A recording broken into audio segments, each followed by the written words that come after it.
Good evening, welcome to ITV News Meridian. Tonight's headlines in the south. Is there light at the end of the tunnel as new talks are announced? Southern train drivers suspend next week's strike. But does it signal the end of the crippling dispute? Caught on camera why school crossing patrols are focusing on dangerous and bad-tempered drivers who put lives at risk. Clubbing together how more and more busy mums and dads are making sure their youngsters get a healthy start to the day. And burning off those Christmas calories, how you can stay the course and keep your New Year resolutions.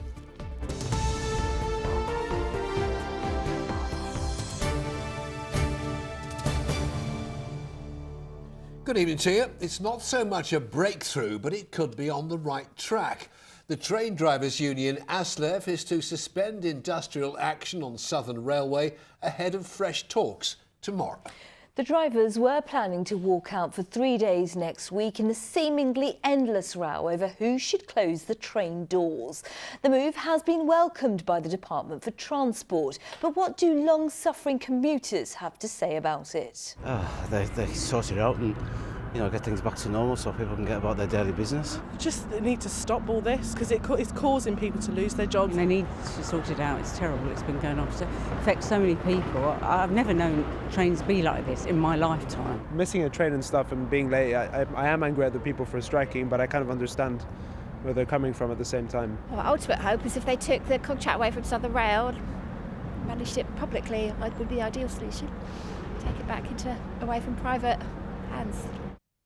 The reaction from passengers there. But does today's move really signal the end of the Southern Railway dispute? Well, our transport correspondent Mike Pearce is with us now. Mike, is this really good news? Well, it's a step in the right direction. There will be talks at the TUC. ASLEF said today to the TUC, would you help out? Went to Southern and said, would you come to talks at the TUC? And both sides have agreed, and the 3-day driver strike got called off next week. The bad news is that the RMT guard strike on Monday that was scheduled remains on, but the RMT says it will go to those talks. I think at the end of the day, it depends who's prepared to move. If no one's prepared to move, then nothing's going to happen. But Mike, in a strange twist, it's been revealed today, 5 years ago, ASLEF actually supported plans to introduce driver-only trains. Indeed, there have been some leaked documents today. This is it in today's edition of Rail magazine, where they have a letter signed by the current General Secretary of ASLEF that agreed to this change on the Thameslink trains that run to Brighton. That's 12-carriage trains. He's been saying recently trains were longer, more people were using them, and that's why they didn't want this introduced. But it now appears that they actually did agree to it some 5 years ago. And the dispute is getting more acrimonious as it rumbles on.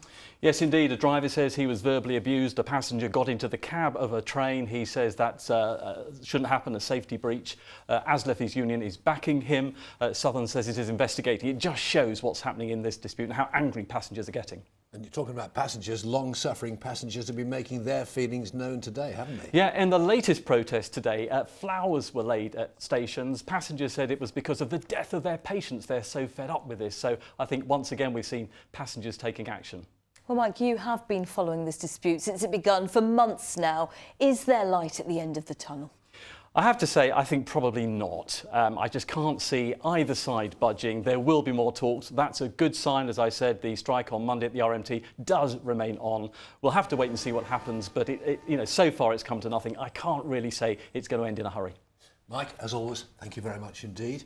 And any developments on that can be found on our website, itv.com/Meridian. Now, their job is to make sure parents and children get to and from the school gates safely.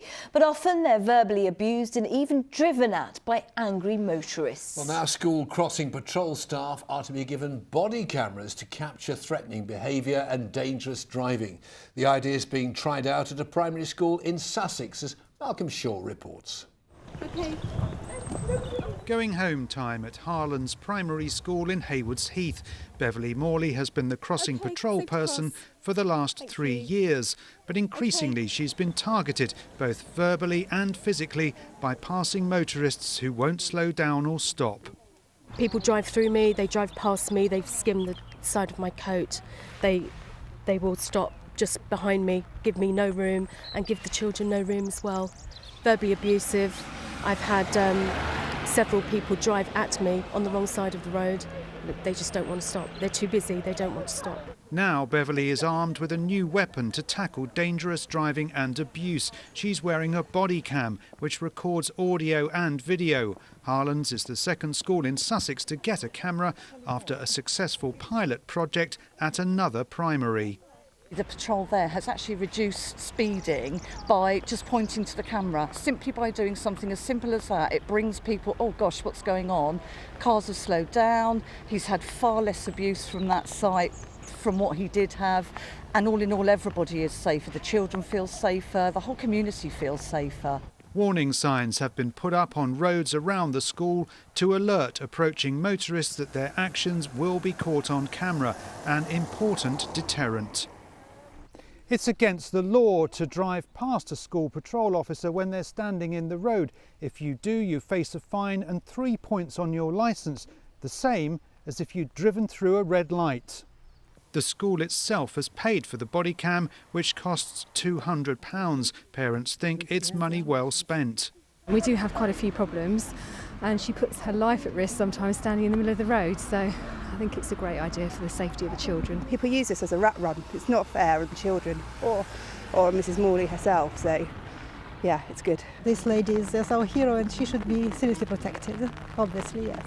Police officers routinely wear body cams, the footage helping to convict offenders. Now crossing patrol staff can also gather vital evidence to be used against drivers who put lives at risk outside the school gates. Malcolm Shaw, ITV News, Haywards Heath.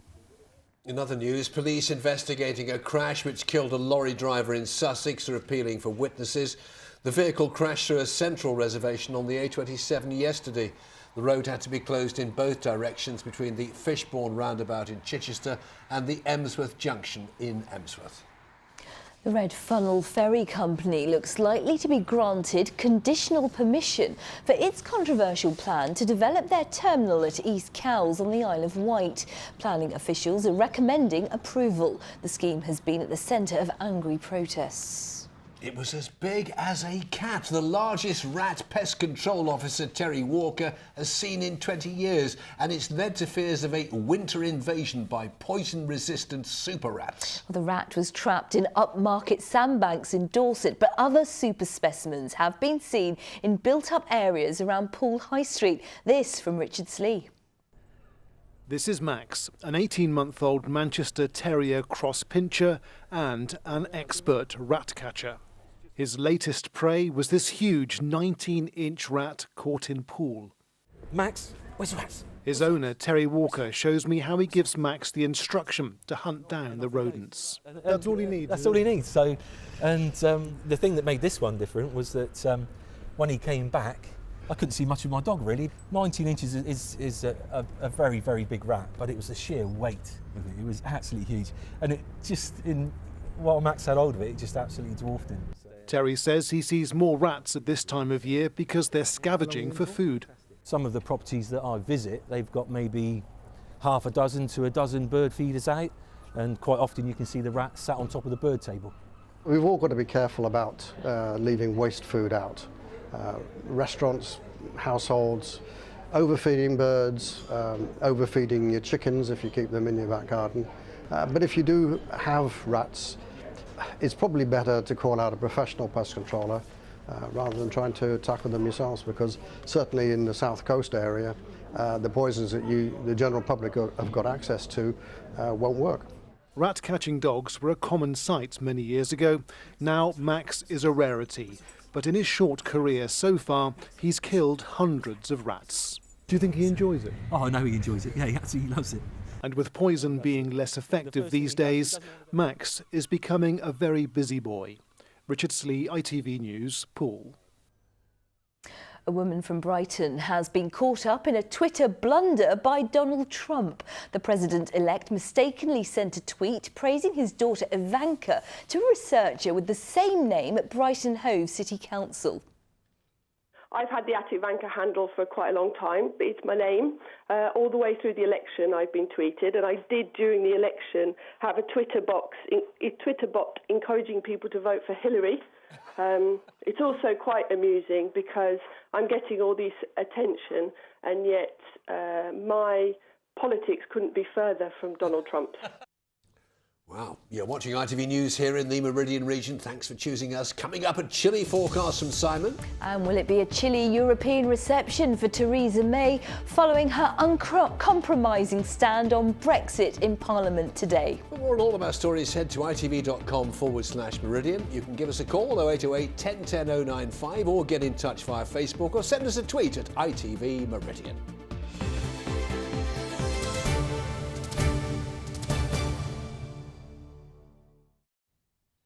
The MP for Maidenhead made the most important speech of her life today. Prime Minister Theresa May was spelling out her vision of Brexit. Indeed, she says we will leave the single market, which will mean an end to uncontrolled immigration from the EU.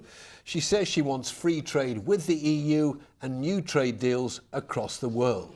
But she warned, if the deal that is reached isn't good enough, we'll just leave anyway. No deal, she said, is better than a bad deal. Our political correspondent Phil Hornby's been getting reaction in Westminster. Well, no one can say she doesn't have a plan now.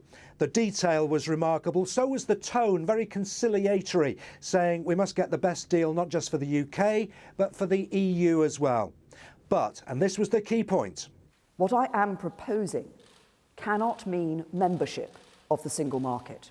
So what do MPs from our region make of it? You can see from my face, I am a very, very happy camper, and the people of Aldershot voted 58% to 42% to leave the European Union.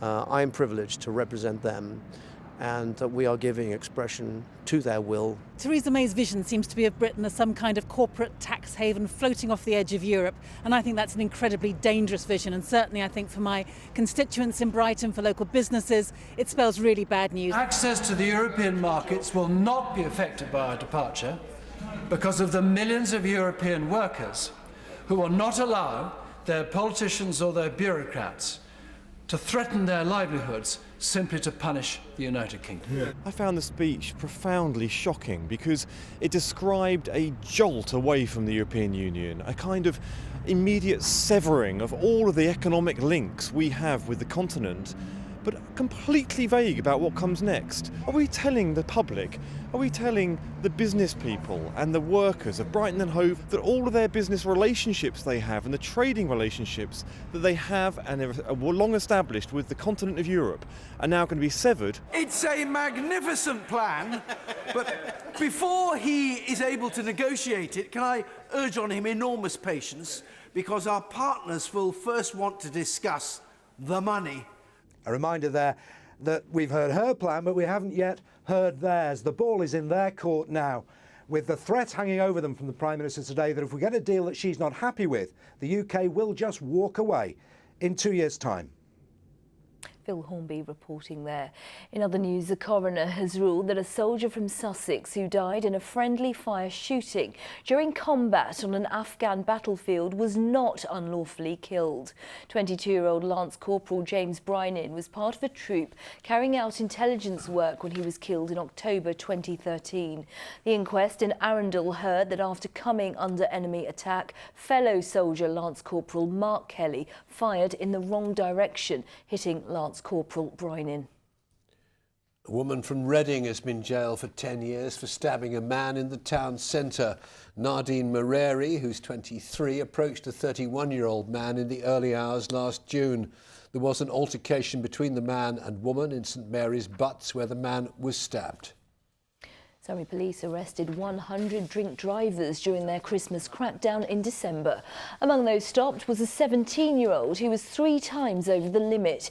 She crashed just 3 weeks after taking her test. A 37-year-old man seen driving on the M25 without a front tyre had also been drinking. It is almost exactly 15 minutes past 6. Time to find out what's making the headlines on the ITV National News. To London now, Mary Nightingale. Theresa May's Brexit plan for Britain. She confirms the UK will quit the single market, but MPs will get a vote on the final deal. The value of the pound soared after the speech, but critics claim it's economically catastrophic. And we'll also be getting reaction from around the UK and Europe to the Prime Minister's historic speech. So do join me for that and the rest of the day's news at 6:30. Thank you, Mary. Now, it's a graphic illustration of how times have changed.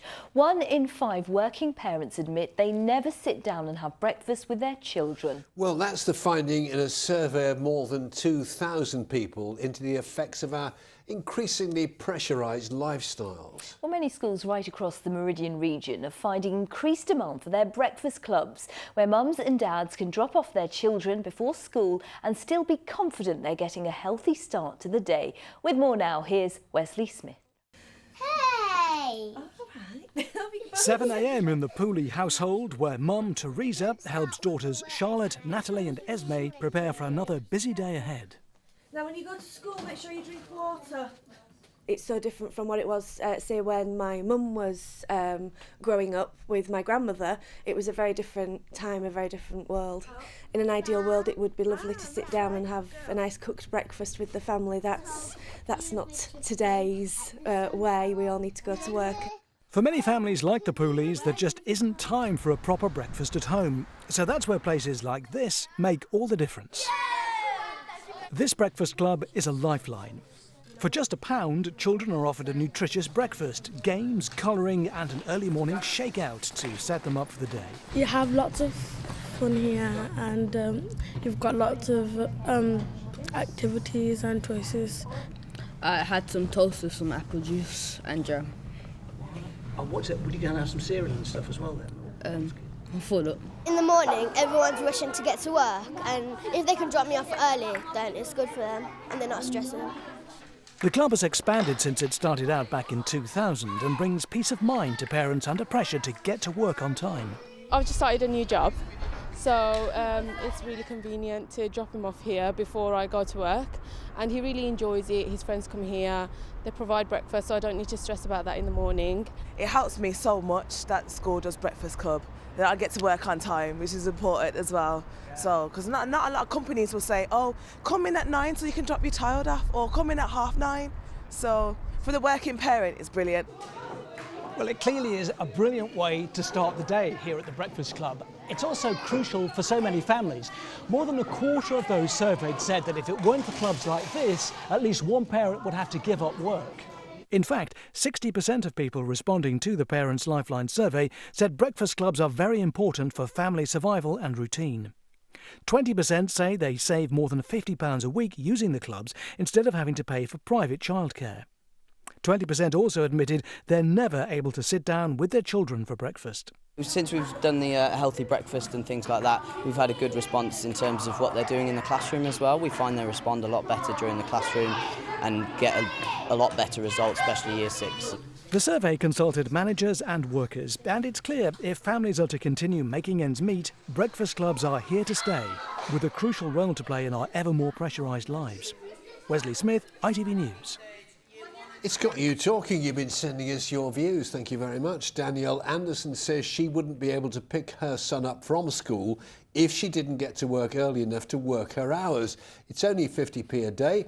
Her son also gets to play football before class. Very important. Very. Claire Piggott, who's a midwife, said, I couldn't work if my child's school didn't provide breakfast and after-school club. They are my lifeline and my child adores going there. They are my angels and I am eternally grateful. Happy customer. Yes, and Ruth Hitchcock says breakfast club is a great help for me as I know my son is not going to be late for school and he has breakfast.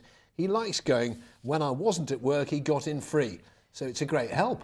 Claire Deeves told us, without it, I wouldn't get my hours in and be there for home time, which would result in exorbitant childcare after school. Dana Garrity says, without Breakfast Club, I wouldn't be able to stay at my current job. Both myself and my partner work and start before school does. Loads more as well, but thank you very much for getting in touch. OK, Fred, I know the answer to this, but tell me anyway, have you got a New Year's resolution? Yes, I resolved to be sweet and kind to Simon Parkin. I broke it, unfortunately. Oh, never What about mind. yourself? Yeah, I make them, and as you can see by looking at me, I fail every year. But I will lose that 2 stone one day, Mum. You do not fail, does she, Mum?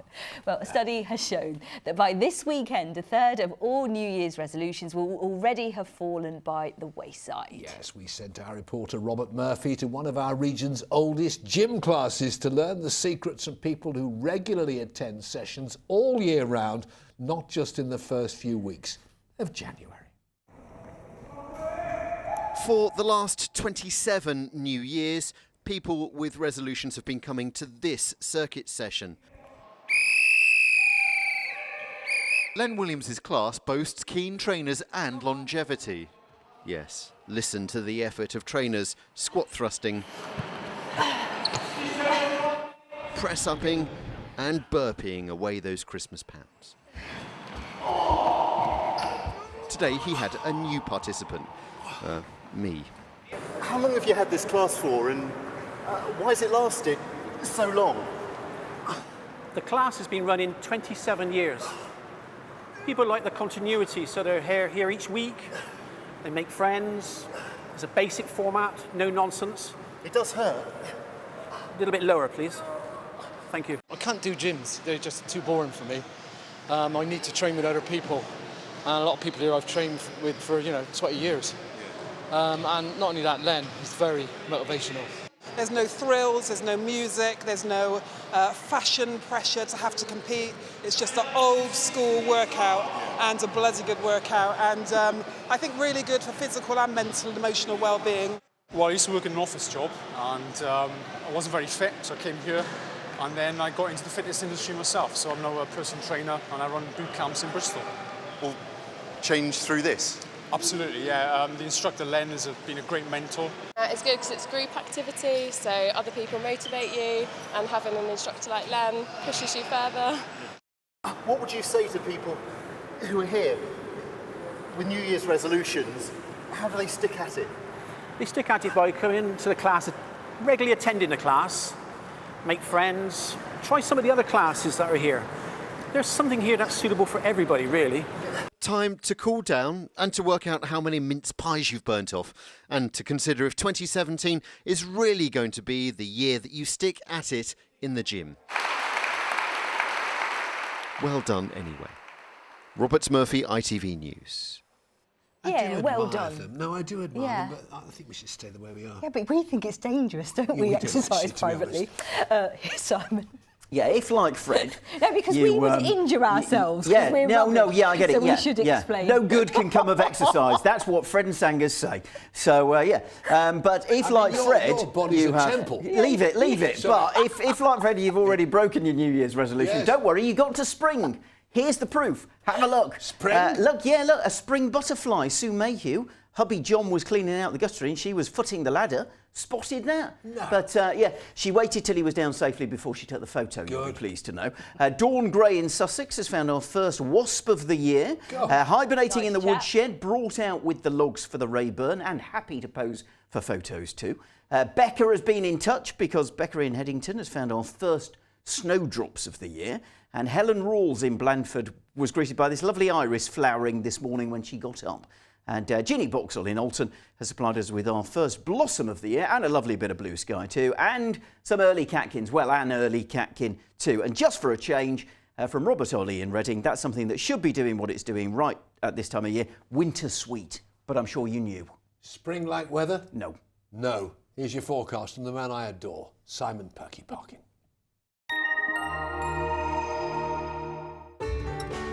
From blizzards to pool, driving through Europe. Eurotunnel the Shuttle sponsors ITV Meridian weather. Now, if you're not a huge fan of the very chilly weather we've had today, here's a nice reminder that all you need is a finger and a windscreen to have fun with frost, although you might get hypothermia for a few days, but it is going to stay on the cold side, but settled. High pressure very much in charge. You can see there is a weak weather front that's going to sink slowly south and eastwards as we head through tomorrow, and that means an increase of cloud. But apart from that, nothing bad is going to happen, unless of course you don't like nippy temperatures overnight tonight. Well, you can see a lot of clear skies. The blue working its way across the map. That's not rain, that's your frost. Fairly severe, fairly hard frost developing. In fact, temperatures could get down as low as -4, -5 in some rural spots. So there will be a bit of patchy mist here and there to wake up to tomorrow, as well as that widespread frost. Windscreen will need scraping or art putting on it, whichever you fancy. And then as we head through the day, some decent sunny spells at first, but that cloud band is going to start sinking southwards as we head through the day. Temperatures, though, disappointing to say the least. Even in the best of any sunshine, they're going to struggle. We're looking at highs of around 3, 4, 5 degrees. 4 is just 39 in Fahrenheit, if that helps make you realise just how chilly it's going to feel. But the winds stay light, and that'll mean another cold night as we head from tomorrow into Thursday. Your high tide times, well, you can see in Brighton around 10 to 3 in the morning, then just after 3 in the afternoon. And then because of that weather front, there'll be a bit more cloud around on Thursday. But because the temperatures are going to be so low tomorrow, Thursday itself won't be an especially warm day. By Friday, could be an odd spot of drizzle. Eurotunnel the Shuttle sponsors ITV Meridian weather. And in just a moment, we've got the ITV Evening News with Mary Nightingale. I shall have our late news, so do join me if you can. But for now, from the team here at ITV Meridian, thank you very much, as always, for watching. Take care. Join us soon. See you tomorrow. Bye-bye.